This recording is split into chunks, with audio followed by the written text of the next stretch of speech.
To say that driving a Rolls-Royce is an exclusive experience is an understatement when you find out how many cars are actually sold in the United States. Last year we did 330, 2009. Globally we did around 1,000 cars. Paul Ferriolo is the president of Rolls-Royce North America. He says they actually know most of their owners by name. I think one of the misconceptions is that Rolls-Royces are only bought by older people, and that's not the case.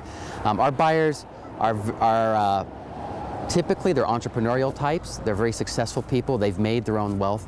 And they are very passionate about cars. I think most of our buyers typically have 5, 6, 7 cars.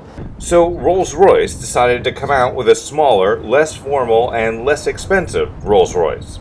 Those words have probably never been together in a sentence before. I mean, it's a Rolls-Royce. This is the Rolls-Royce that people are actually supposed to buy and drive themselves, as opposed to being driven in. Rolls-Royce was seen as the car to arrive in to prove you have truly arrived.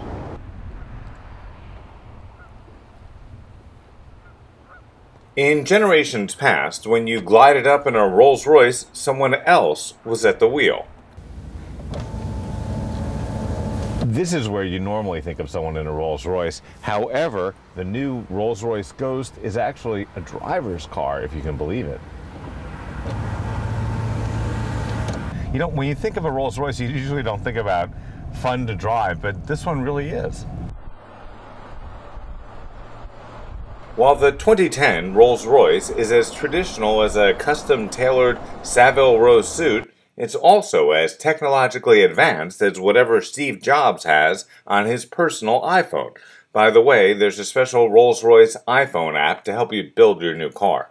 You know, we don't worry about cool. What we're trying to do is just build the best possible cars we can.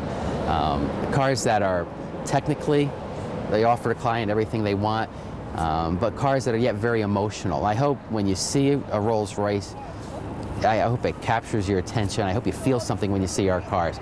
And that's what we're trying to do.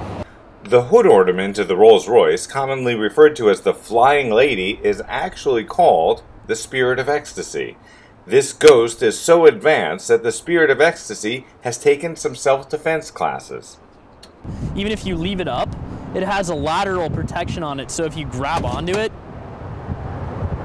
it does that. If someone tries to kidnap her, she jumps into her own panic room and closes the door. If there is still such a thing as the idle rich and they happen to be idling at a stoplight, they can amuse themselves and the people in the crosswalk by making the Spirit of Ecstasy do Pilates. Or they can just leave her in automatic mode and she'll curtsy and take a nap when you turn the car off, and then awaken for her next performance when you push the start button again. Beneath the Spirit of Ecstasy is a modern interpretation of the famous Rolls-Royce grille. What's different about this grille? This grille doesn't look like... Well, normally a Rolls-Royce grille is very angular and it's very upright. And what this done, we've leaned it back and we've made it more aerodynamic. Behind the trademark grille is an enormous engine that could probably power an entire neighborhood. This 6.6-liter turbocharged V12 engine is unique to Rolls-Royce. It produces 563 horsepower and a 0 to 60 time of 4.7 seconds. It's got an electronically limited top speed of 155 miles an hour. That's fast enough to outrun any guilt you might have about driving a car that costs as much as some people's houses. Not only is this Rolls-Royce surprisingly easy to drive, it's also agile, and you can get it around in the city pretty easily. And here's something that's really interesting about the quandary facing Rolls-Royce engineers. They wanted to make the Ghost a fast, fun-to-drive, even sporty sedan, but unlike other supercars, they didn't want passengers to drop their canapes.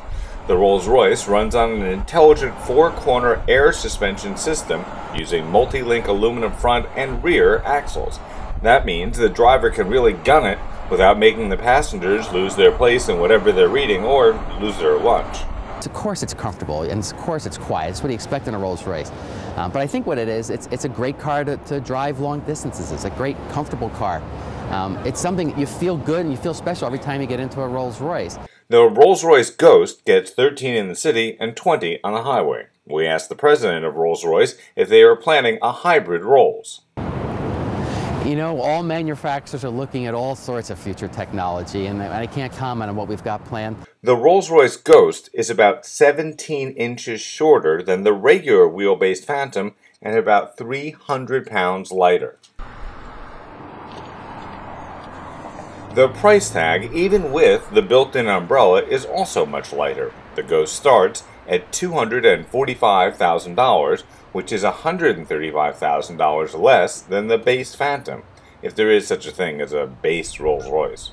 Our Phantom family of products are our 4 Phantoms, our sedan, our extended wheelbase, our drop head, and then our coupe.